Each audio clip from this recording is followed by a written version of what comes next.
Hello students. So now we are going to discuss the second part of unit second.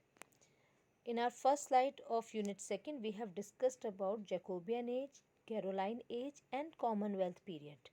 जिससे पहले जो video मैंने आप share की थी आपसे वो सेकेंड यूनिट में हमने 3 एजेस देख ली हैं क्योंकि टोटल जो है इसमें 4 पीरियड्स कवर होते हैं, Jacobean, Caroline, Commonwealth and the restoration period. तो ये जो लास्ट है the restoration period, for this I have made a separate video which I am going to share with you. So अभी जो हम देखने जा रहे हैं वो है रेस्टोरेशन पीरियड और it is also known as age of Dryden which is from 1660 to 1700. So unit 2 में ही ये सारी एजेस हैं आपकी, Jacobean, Caroline, Commonwealth and restoration period. So अभी हम रेस्टोरेशन पीरियड करेंगे.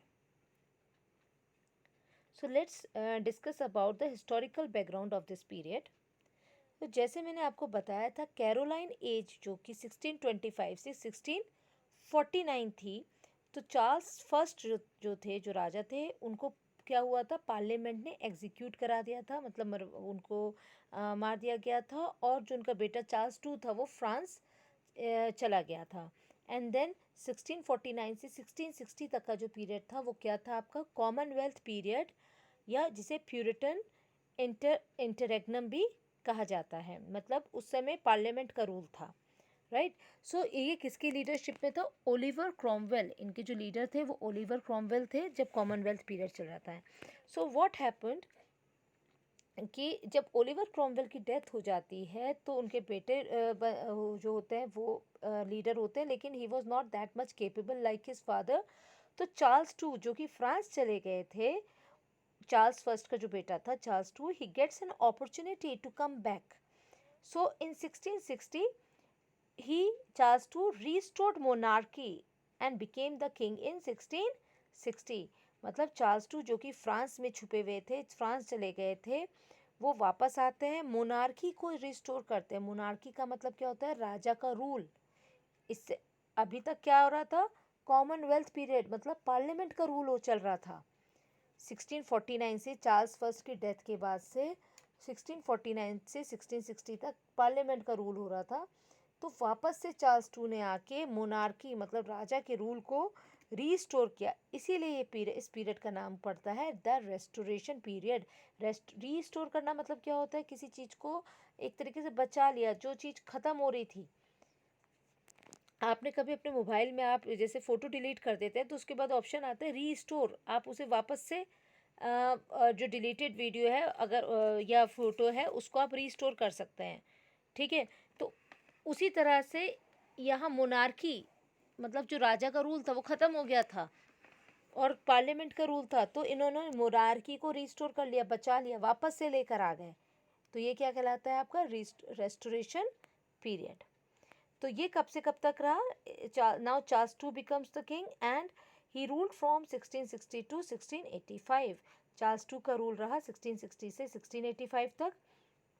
ओवरऑल ये पीरियड 1700 तक का है. 1660 से 1700 तक जब हम लिटरेचर के पॉइंट ऑफ व्यू से कहेंगे तो रेस्टोरेशन पीरियड 1700 तक है. तो 1685 के बाद क्या हुआ, जो इनके ब्रदर थे जेम्स सेकेंड वो राजा बनते हैं, बट वो कैथोलिक होते हैं. So he was rejected and he fled to France and was replaced by William III of Orange and Mary II, and this was called bloodless revolution.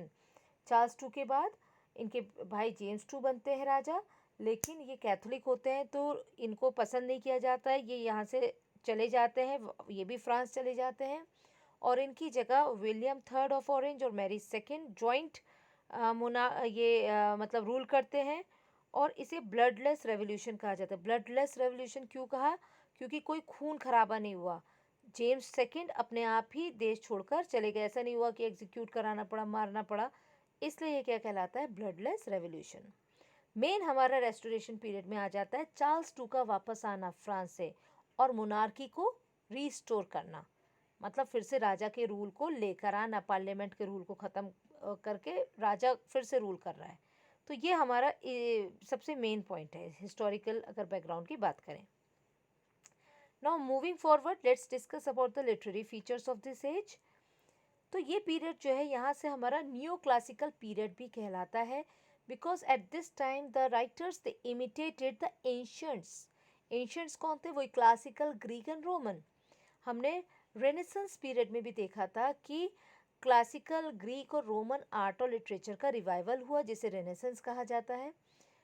लेकिन कब से हुआ था? हमने देखा था खास तौर से हमारा जो एलिजाबेथियन पीरियड उससे पहले से ही शुरू हो गया था, और एलिजाबेथियन पीरियड में बहुत ज़्यादा फ्लरिश हुआ। यहाँ पे भी ये लोग क्लासिकल को ही फॉलो कर रहे हैं, इमिटेट कर रहे हैं। लेकिन एलिजाबेथियन और नियो क्लासिकल पीरियड में क्या अंतर है? At the time of Elizabethan period the writers they did experimentation as well. उन्होंने क्लासिकल से काफ़ी कुछ सीखा, लेकिन खुद से भी काफ़ी नई एक्सपेरिमेंट किए। जो भी चीज़ें वो सीख रहे थे उनको अपने हिसाब से मॉडिफाई किया, चेंज किया। लेकिन न्यू क्लासिकल पीरियड जो यहाँ से स्टार्ट होगा, हम ड्राइडन से, एज ऑफ ड्राइडन से शुरू करते हैं, यहाँ हम देखते हैं कि ये लोग बिल्कुल क्या करने लगे?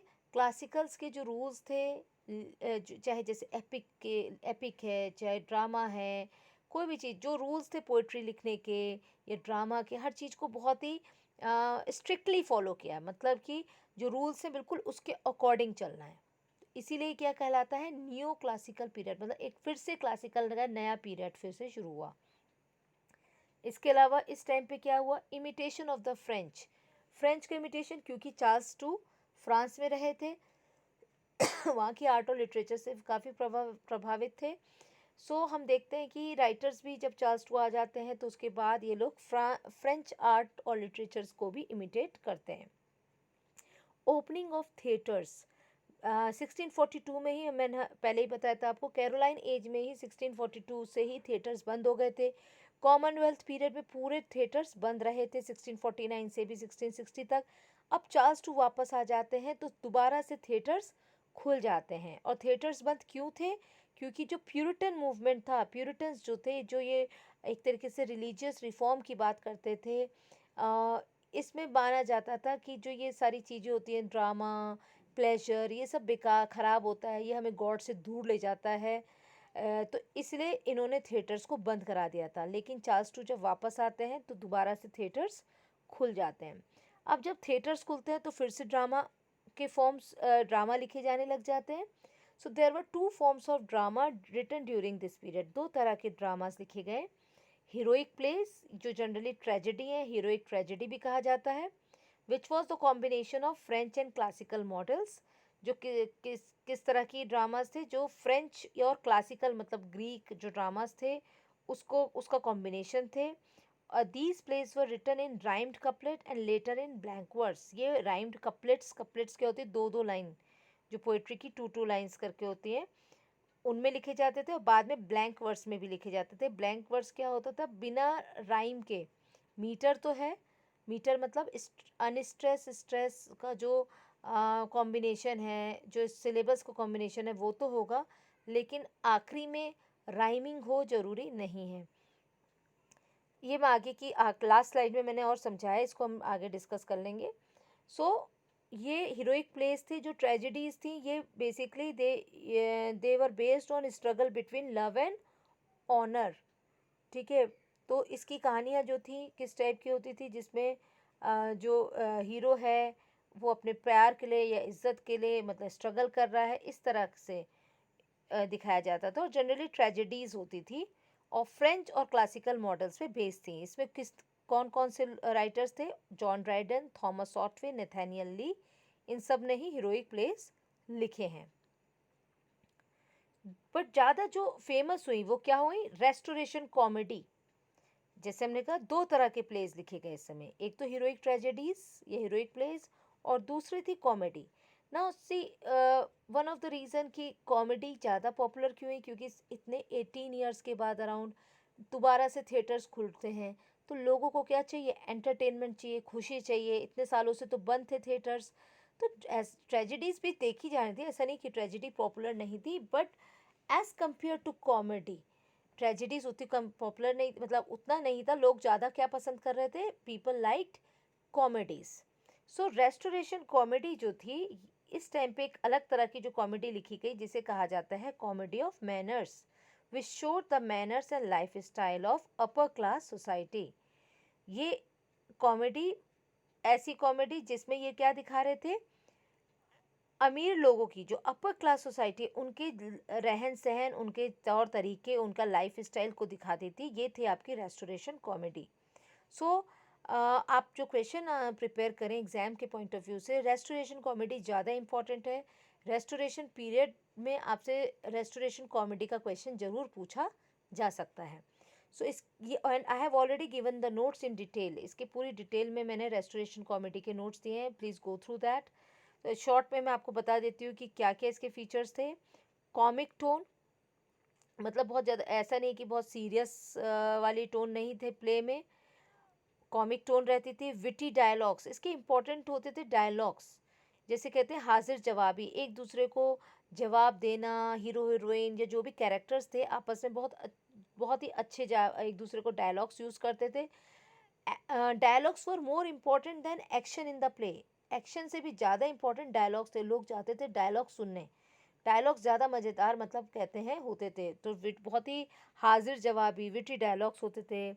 Then satire, writers used these comedies to satire on उस समय जो आपका जो टाइम पीरियड था, वहाँ उस समय की जो लाइफ स्टाइल थी, जो एक आर्टिफिशियलिटी थी अपर क्लास में, जो दिखावा होता है ये सब चीज़ों पे, उसके सटायर के लिए भी, व्यंग्य के रूप में भी इसका इस्तेमाल किया है प्लेस के थ्रू। देन कॉम्प्लेक्स प्लॉट, मतलब जो कहानी होगी, जो कहानी का जो प्लॉट होता है वो थोड़ा कॉम्प्लेक्स रहता है। थीम्स में जनरली इस टाइम पे जो थीम्स लिखी गई वो लव, मैरिज, इस टाइप की थीम्स इसमें ज़्यादा हैं। And then heroine is more important than hero. ज़्यादातर रेस्टोरेशन कॉमेडीज़ की जो है हीरोइन ज़्यादा इम्पॉर्टेंट है।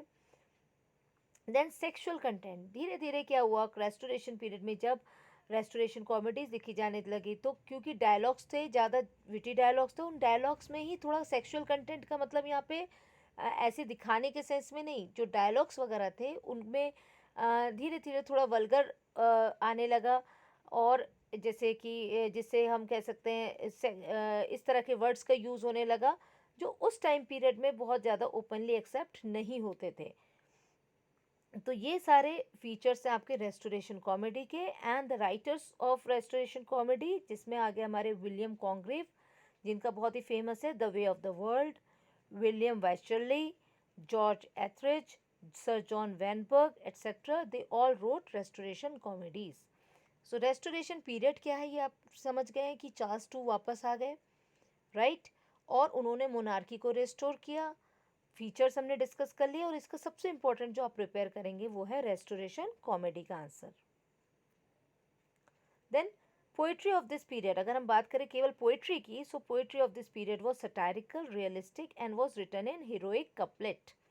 इस समय की पोइट्री सटायर के लिए, एक दूसरे पे व्यंग करने के लिए यूज़ की जाती थी, थोड़ी और रियलिस्टिक थी, और हीरोइक कपलेट में लिखी गई है, जिसपे सबसे इम्पोर्टेंट जो पोएट है हमारे वो कौन है, जॉन ड्राइडन।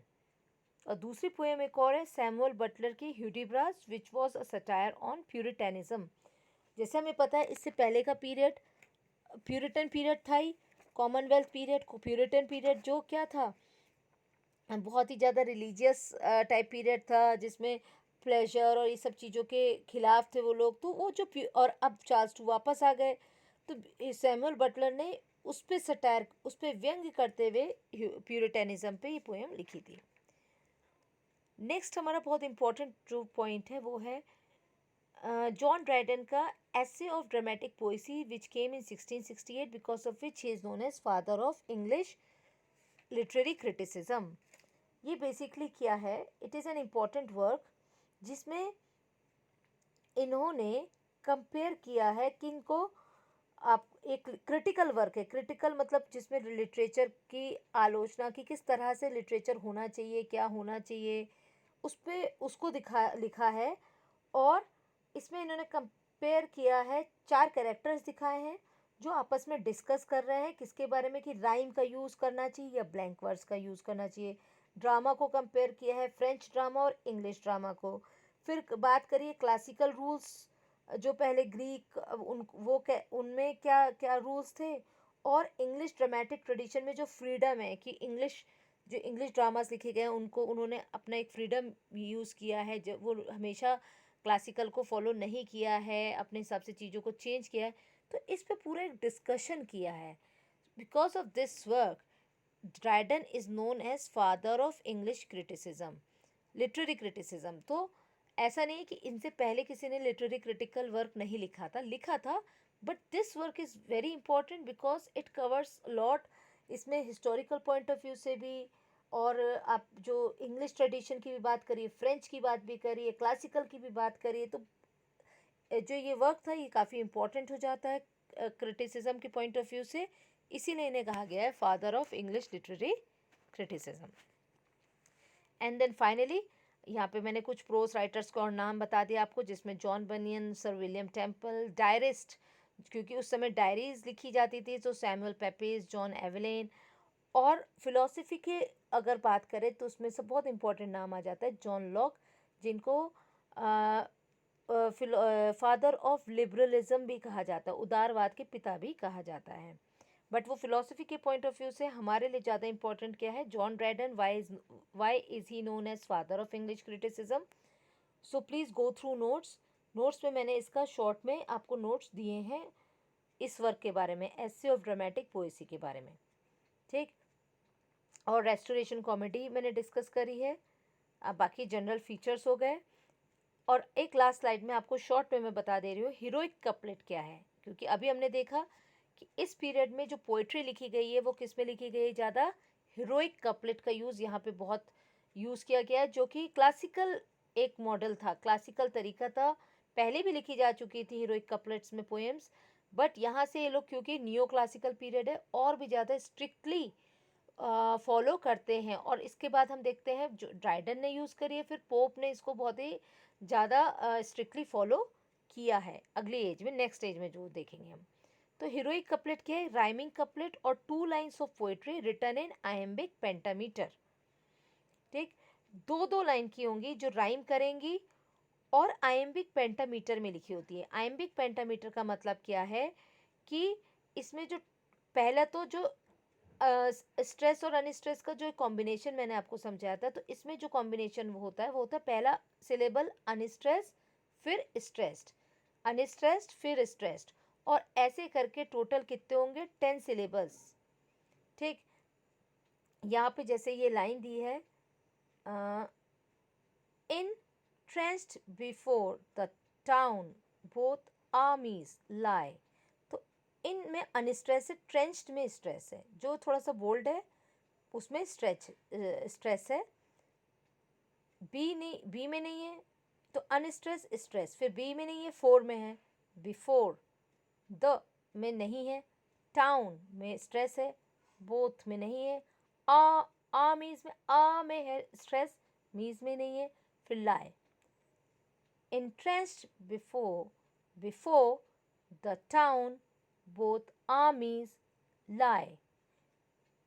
फिर while में नहीं है, night में, while night with sable wings involves the sky.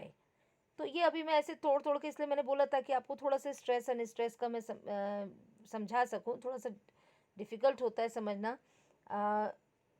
तो पहले देखिए जो सिलेबस मतलब क्या हो गया, सबसे स्मॉलेस्ट यूनिट जिसमें ये वर्ड्स को तोड़ा गया है.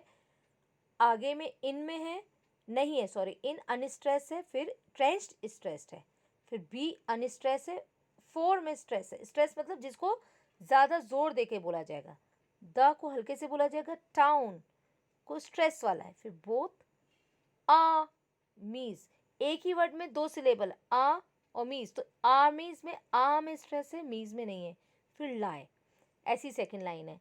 तो ये क्या हो गया, 2 लाइन में लिखी हुई ऐसी लाइंस जिसमें ये अनस्ट्रेस और स्ट्रेस के टोटल कितने हो जाएंगे 10 सिलेबल्स. ठीक. और राइम्ड है, मतलब देखिए जैसे लास्ट में देखा लाई, फिर द स्काई, तो लाई और स्काई क्या है, राइम्ड है. तो हीरोइक कपलेट क्या है, राइमिंग कपलेट. कपलेट हो गई 2 लाइनें जो कि आयम्बिक पेंटामीटर में लिखी गई है, मतलब unstress stress unstress stress unstress stress की कॉम्बिनेशन में 10 सिलेबस में लिखी गई है. वहीं दूसरा एक वर्ड हम बार बार देखते हैं कि ब्लैंक वर्स. तो ब्लैंक वर्स क्या है, it is also literary term that refers to poetry written in unrhymed but metered lines almost always iambic pentameter. Blank verse में भी ज़्यादातर आइम्बिक पेंटामीटर मतलब यही अनस्ट्रेस स्ट्रेस का कॉम्बिनेशन ही होता है, लेकिन ये अनराइम्ड होती है, मतलब जैसे लास्ट में ये लोग राइम्ड हुए ना, लाई स्काई, तो ऐसा ब्लैंक वर्स में नहीं होता है। तो जो पोइट्री इस अनराइम्ड हो बट मीटर में लिखी गई हो उसे क्या कहेंगे, ब्लैंक वर्स कहेंगे। ये टर्म्स आपको क्लियर करने ज़रूरी है, बिकॉज आप बार बार ये देखेंगे blank verse, heroic couplet, meter. तो क्लास में भी मैंने समझाया, अभी वीडियो में इतना डिटेल में मैं नहीं समझा पाऊंगी, just I have given you an example. So here we have completed the restoration period, only the key points. We cannot discuss all the important points here.